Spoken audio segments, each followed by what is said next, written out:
अभी हमारे पास वो ताकत, धक्का मत यार, राजनीतिक ताकत, जिस ताकत के बल पे ऐसे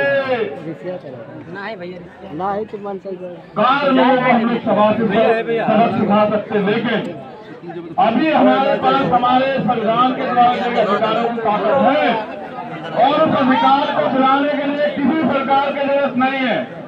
उस अधिकार को दिलाने के लिए हम और हमारा शरीर ही बहुत है, हमारे समाज का जो ये ताकत आज यहाँ खड़ी है।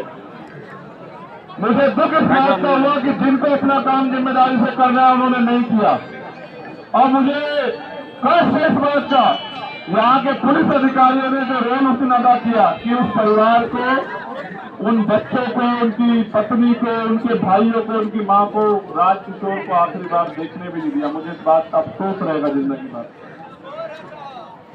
ऐसा क्यों है कि पुलिस की लाठी, गुंडों की लाठी हमारी कमर पे ज्यादा तेजी से पड़ती है? ऐसा क्या है? आपने सुना आसपास कभी कि किसी की हत्या हुई है, उसके बच्चों को उसका कभी चेहरा भी न देखने को मिले? कभी सुना आपने? लेकिन ऐसा क्या है कि आपके साथ अन्याय होने पे भी न्याय नहीं होता? इसका एकमात्र कारण यह है कि उनको लगता है कि ये लोग कमजोर हैं, ये गाय भैंस बकरी हैं, ये जानवर से ज्यादा कमजोर है। मैं यहाँ के अधिकारियों से, जो सम्मानित अधिकारियों से कहना चाहता हूँ, कम से कम वर्दी की लाज रखो। ये वर्दी आपको किसी अपराधी, किसी गुंडे, किसी नेता की दया से नहीं मिली। ये वर्दी आपको आपकी मेहनत और भारतीय संविधान में जो अवसर की क्षमता मिली है उसकी वजह से मिली है कि आपका एक एक कदम कमजोरों की सुरक्षा में होना चाहिए।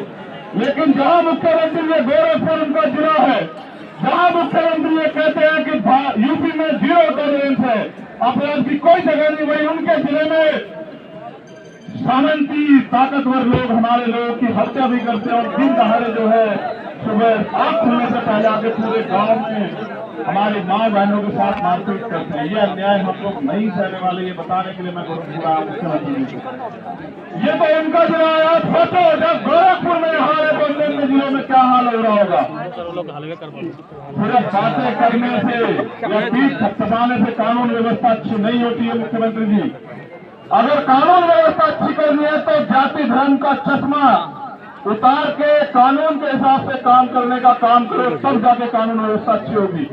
मगर अक्सर देखा गया है कि कानून व्यवस्था का ढोल पीटने वाली सरकार इनके नेता आरोपियों का संरक्षण करते हैं, और यहाँ तक कि पुलिस भी मजबूरी में सरकार के नेताओं के इशारे पे, सब लोग तो नहीं है लेकिन बड़े पैमाने पर अपराधियों के पक्ष में खड़े रहते हैं। ये अन्याय हम लोग नहीं सहेंगे, ये बात आप लोगों को समझनी पड़ेगी। और जो बात मैं आपसे कह रहा हूँ, स्पेशली नौजवानों से कह रहा हूँ, अगर इस तरह मरना है तो फिर लड़ना सीखो।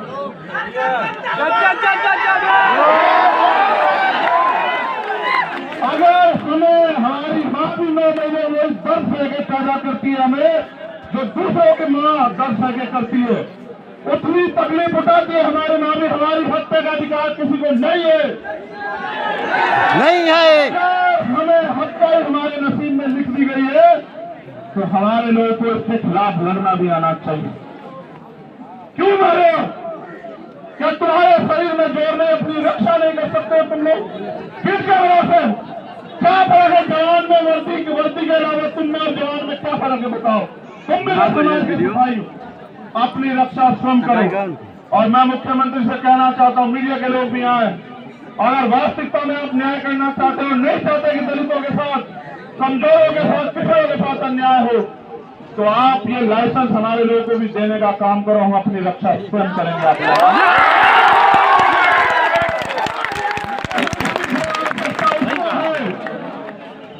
जिसको खतरा है, खतरा सामंतियों को नहीं है, खतरा सरकार के लोगों को नहीं है, खतरा यहाँ इस प्रदेश में और देश में मेरे लोगों को, उनकी हत्याएं हो रही है। हम अपने बच्चों को चाहे हाथों से, हम अपने हाथों में उनकी लाश को उठाते, हमें खतरा है। उनको छोड़ो, जब मेरे ऊपर गोली चलती है तो इनको बेचारे, इनकी क्या जिंदगी बची उत्तर प्रदेश में। लेकिन याद रखना, ये अन्याय हमें तोड़ नहीं सकता, ये अन्याय हमें डरा नहीं सकता।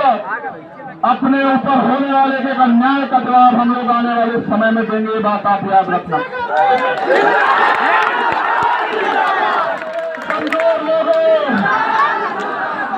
और मेरे कमजोर रोज रोज रोने से अच्छा है एक दूसरे के हाथ पकड़ के दूसरे की ताकत बनो, ढाल बनो, एक दूसरे का संरक्षण करो, रक्षा करो। तुम्हारी संख्या इतनी है कि दुश्मन की गोलियां कम पड़ जाएंगी। मैं आपसे कहना चाहता हूं, आंखों का पानी सूख गया, इतनी बार तकलीफ होती है। जितनी ताकत से आप यहाँ आए हो मेरे आने पर, हर अन्याय के खिलाफ इतनी ताकत से जाओ कि हर ताकतवर को, सावंती को, हर अन्याय अत्याचारी को पता लग जाए कि तेरे दिन हम ज्यादा नहीं है उत्तर प्रदेश में। और मैं प्रशासन के लोगों से कहना चाहता हूं, जो मांगे हमने रखी हैं परिवार के लिए और उन लोगों के लिए जो घायल हैं, अगर उन मांगों को 15 दिन में पूरा नहीं किया गया, 15 दिन उनके, 16वां दिन हमारा, मैं वचन देके कहता हूं अपने परिवार को, 16वें दिन हमारी लीडरशिप यहाँ घोषणा करेगी और जो तारीख तय कर देगी, मैं आपसे भी कहूंगा आना। मैं वचन देके कहता हूं कि कोई अधिकारी गोरखपुर का कुर्सी पर नहीं बैठेगा जब तक हमारे परिवार को न्याय नहीं मिलेगा। से निकल सकता है, लेकिन जो जवान मैंने आपको दी वो कभी कमजोर नहीं पड़ सकती। मेरी बात को याद रखना। 15 दिन हम लोग इंतजार करेंगे, 16वें दिन हम अपनी लीडरशिप से जानकारी हासिल कर लेंगे। इसके बाद हम एक तिथि की घोषणा करेंगे और आपको भी, सबको अपना काम छोड़ के सारे मान सम्मान की लड़ाई लड़ने के लिए जिला अधिकारी कार्यालय पे मेरे साथ पहुंचना। आप लोग आओगे नहीं आओगे?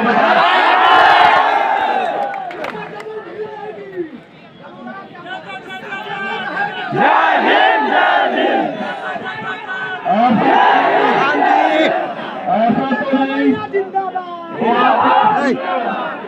कि हमारी जिम्मेदारी तो अदा होगी है। उस दिन तो हम चले गए थे, हम तो 2 आंसू बहाया है, हमको 4 नारे लगाया है।